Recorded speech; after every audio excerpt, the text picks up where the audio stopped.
అనారోగ్యం, ఉద్యోగం, వ్యాపారం అప్పులతో బాధపడుతున్నారా? వెంటనే జేకేఆర్ గురువు గారికి కాల్ చేసి అపాయింట్మెంట్ తీసుకోండి. హలో నమస్తే, వెల్కమ్ టు సుమన్ టీవీ. ప్రస్తుతం మనతో పాటు స్టూడియోలో personality development coach and family counsellor అయిన మాధవి గారు ఉన్నారు. వారితో ఈ రోజు కొన్ని విషయాల గురించి మనం చర్చిద్దాం. హలో మ్యామ్, నమస్తే. నమస్కారం కీర్తి గారు. అయితే ఇప్పుడు చాలా ఇన్సిడెంట్స్ చూస్తున్నాం. ఎలా అంటే ఒక 16 years గర్ల్ కానీ క్రైమ్ చేయడం, మర్డర్ చేయడం, లేదు అంటే అది కూడా ఈ లవ్ అని ఇలాంటి విషయాల్లోనే. అండ్ మన స్కూల్ పిల్లల్ని ఇప్పుడు కదిలిస్తే 3rd class 4th class ఉన్న వాళ్ళు కూడా లవ్ స్టోరీ ఉందని ఎక్స్ప్లెయిన్ చేస్తూ ఉంటారు. సో ఈ సోషల్ మీడియా ప్రభావం కావచ్చు, పిల్లలు చాలా ఫాస్ట్ గా ఇలాంటి వాటికి అట్రాక్ట్ అయిపోతూ ఉన్నారు. అయితే ఇలాంటి టైంలో అంటే స్కూల్లో ఎక్కువగా వాళ్ళు గడుపుతూ ఉంటారు. స్కూల్ మేనేజ్మెంట్ కానీ లేదంటే పేరెంట్స్ కానీ ఇలాంటి గైడెన్స్ కానీ ఇలాంటి అవేర్నెస్ అనేది కిడ్స్ కి ఇవ్వాలని అంటారు. యాక్చువల్లీ ముందు కాలంలో అంత లేకపోయి ఉండేది, ఎందుకంటే పెద్ద ఫ్యామిలీ ఉండేది, కొంచెం జాగ్రత్తలు ఎక్కువ ఉండేవి, చెప్పడాలు అలాంటివి ఉండేవి. దట్ ఈస్ డిఫరెంట్, ఒక రకంగా ఉండేది. ఇప్పుడు కాలంలో చాలా పెరిగిపోయింది. అప్పుడు ఉన్నాయి, ఇలాంటి ప్రాబ్లమ్స్ ఉన్నాయి. అప్పుడు తక్కువ ఎక్కువ మనకు తెలియదు, కానీ ఉన్నాయి. Okay, it use to be there. కానీ అప్పుడు ఏంటంటే చాలా వరకు బయట వాళ్ళు చేయటము, లేకపోతే మనం అవుట్ ఆఫ్ ద పీపుల్ అంటే మన సొసైటీ మెంబర్స్ కంటే కాకుండా బయట జరిగేవి ఎక్కువ కనపడేవాళ్ళు. ఇప్పుడు ఏం జరిగిందంటే నియర్ బై పీపుల్, మన సరౌండింగ్స్ లో ఉన్న వాళ్ళే, తర్వాత మనకు తెలిసిన వాళ్ళు, ఇవి కూడా చాలా ఎక్కువ జరిగిపోతాయి. కరెక్ట్. సో ఇప్పుడు మనం ఏం చేయాలి? పిల్లలకి స్కూల్లో ఇంకా పేరెంట్స్ దీని గురించి మాట్లాడాలంటే తప్పు అనుకుంటున్నారు. కరెక్ట్. కానీ ఇప్పుడున్న పరిస్థితిలో when they are seeing so many things, social మీడియాలో కూడా ఏమవుతుంది, కొంచెం జరిగిన దానికి చాలా సార్లు చూపించినప్పుడు కూడా జరుగుతుంటాయి. కొంతమందికి చేసేసి దాన్ని మల్టిపుల్ గా చెప్పిస్తూ ఉంటారు. అప్పుడు ఏమవుతుంది, ఇలాంటి ఎవరికైతే చెయ్యాలని అనుకుంటున్నాడో వాడికి లేనివాడికి కూడా ఇలాంటి చేయాలన్న కోరికలు కూడా పెంచుతున్నారు. ఇలాంటి బికాస్ ఆఫ్ చాలా మనం చూసే విజన్స్ ఎక్కువ క్రియేట్ అవుతాయండి. విజన్స్ అనేవి ఏమన్నా మనకి చాలా వరకు మనకి చేయాలన్న ఒక ఆలోచన పెంచుతూ ఉంటాం. అయితే ఇప్పుడు మనం స్కూల్ లెవెల్లో ఇంకా పేరెంట్స్ లెవెల్ కూర్చోపెట్టి పిల్లలకి bad touch and good touch compulsory చెప్తాం. కానీ ఇప్పుడు ప్రాబ్లం మనకి ఏమైపోతుంది, పిల్లలకి ఎక్కువ ఇన్ఫర్మేషన్ ఇచ్చినా దానికి చేయాలని ఆలోచిస్తూ ఉంటారు. అవునా కదా? అంటే ఇది వద్దు అంటే అదే చేయాలనిపిస్తుంది. సో దాన్ని చెప్పే విధానం మార్చుకోవాలి. అంటే వాళ్ళ practical knowledge, practical things, practical examples తీసుకుని వచ్చి వాళ్ళలో వాళ్ళకి ఒక బాధ్యత, రెస్పాన్సిబిలిటీస్ నేర్పించాలి.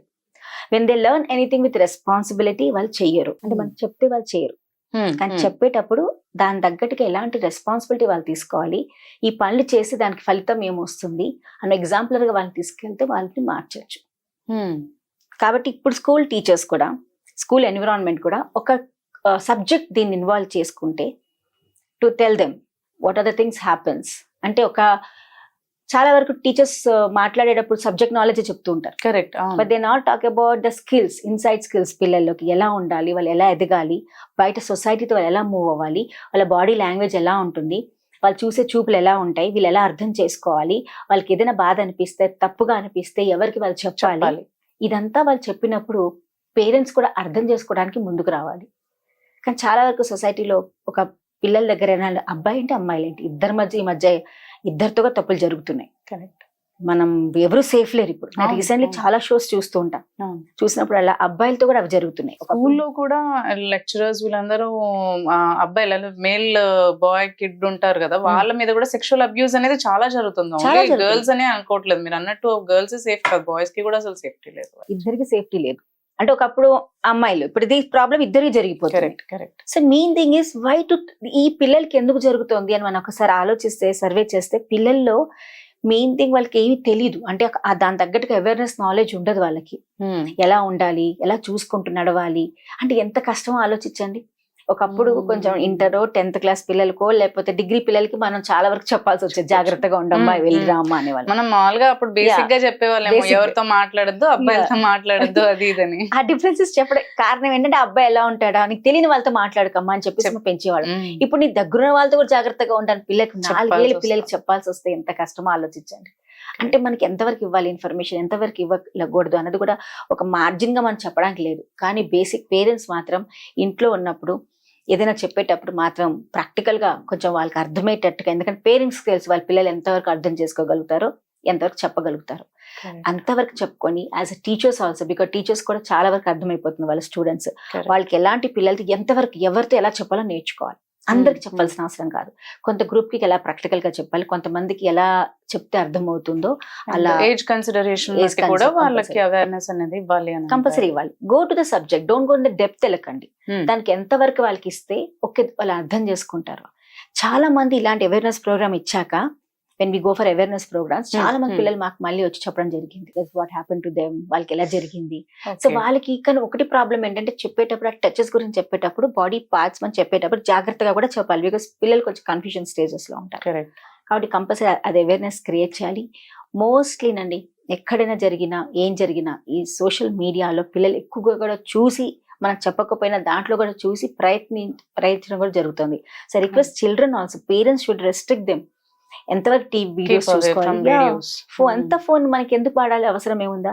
ఇప్పుడు బుక్ రీడింగ్స్ పెట్టుకోవచ్చు, మంచి లైబ్రరీ బుక్స్ పంపించాను. లైక్ పిల్లలకి ఏంటి పేరెంట్స్ కి బద్ధకం పెరిగిపోయింది, అది కూడా చాలా పెద్ద problem. Correct. Parents are giving the phone, concentrate చేయలేక వాళ్ళ పనులు వాళ్ళు చూసుకోవడానికి ఫోన్ చేతిలో ఫోన్ ఇచ్చేస్తారు. అది కాదు అసైన్మెంట్స్ ఉన్నాయనుకోండి, కూర్చొని చేయరు, కరెక్ట్ కరెక్ట్. ఫోన్ ఇచ్చేస్తారా, దీనిలో చూసి నువ్వు రాసేసుకోరా, అయిపోతుంది. గూగుల్లో చూసుకో, గూగుల్ చూసుకో, చాట్ జీపీటీ చూసుకో, అయిపోయి. ఇంకా పిల్లలు అది చూస్తున్నారు ఏది చూస్తున్నారు మనకి ఏం తెలుసు. So people every one also ఏదైతే వద్దు అంటే చేయడానికి చాలా ప్రయత్నిస్తారు, కొత్తగా ఉండదని ట్రై చేయడానికి చాలా ముందుకు వస్తూ ఉంటారు. ఎగ్జాక్ట్లీ. సో ఇలాంటిది మనం ముందే కొంచెం consideration give the time. Teachers అయినా పేరెంట్స్ అయినా both of them are very much needed. ఇక పేరెంట్స్ చాలా మంది ఎలా తయారంటే మన పిల్లలు పొద్దున్న నుంచి సాయంత్రం వరకు స్కూల్లో ఉంటారు కదా, ఇదంతా బాధ్యత స్కూల్ టీచర్స్దే అంటారు.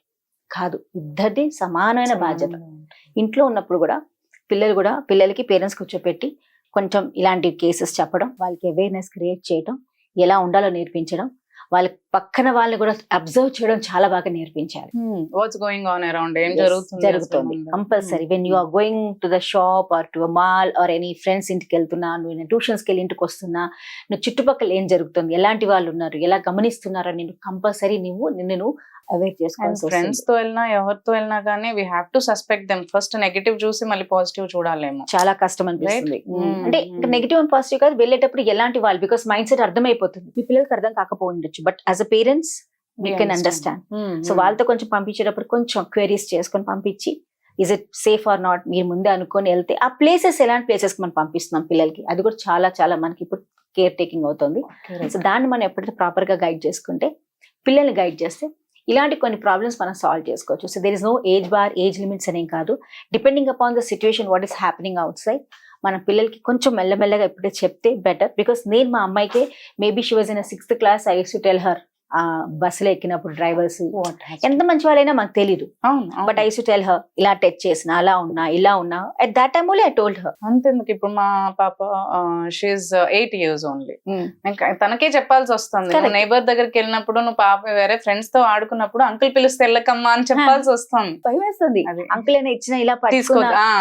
వాళ్ళు ఏదో మేబీ ప్రేమగా వాళ్ళకి ఏదైనా కొనిద్దామని ఎత్తుకున్నా గానీ లేదమ్మా నువ్వు వాళ్ళ దగ్గరికి వెళ్ళొద్దనే చెప్పాల్సి వస్తుంది. యాక్చువల్లీ అది చెప్పడం కూడా ఇప్పుడు ఒకసారి ఇప్పుడు మనం ఎంత బాగా అనుకుంటాం కానీ ఒక్కొక్కసారి అది కూడా చెప్పడం కొంచెం కష్టం అనిపిస్తుంది. బికాస్ ఆయన మంచిగా ఇచ్చిన అదే పిల్లలు తెలియదు కదా. అది సో టచింగ్ లో కూడా ఎలా ఉంటుంది, because most of the people వాళ్ళ ఇంటెన్షన్ అర్థమైపోతుంది. 2-3 సార్లు ఇవ్వటం, 3-4 సార్లు ఇవ్వటం, వాళ్ళు మాట్లాడే విధానం, పిల్లల మార్పు ఒక్కసారి మనం చెప్తే వాళ్ళకి we can guide them. So ఎలాంటి అవేర్నెస్ ఇవ్వాలి, బట్ నాట్ డీప్ ఇన్ఫర్మేషన్ అయితే ఇవ్వక్కర్లేదు, బట్ కన్సర్న్ గా చెప్పాలి అంతే. అప్పుడు ఇలాంటి చాలా వరకు మనకు తగ్గించడానికి ప్రయత్నం, బట్ మాట్లాడాలి అని అంటారు compulsory. Thank you ma'am, thank you so much. Thank you ma'am.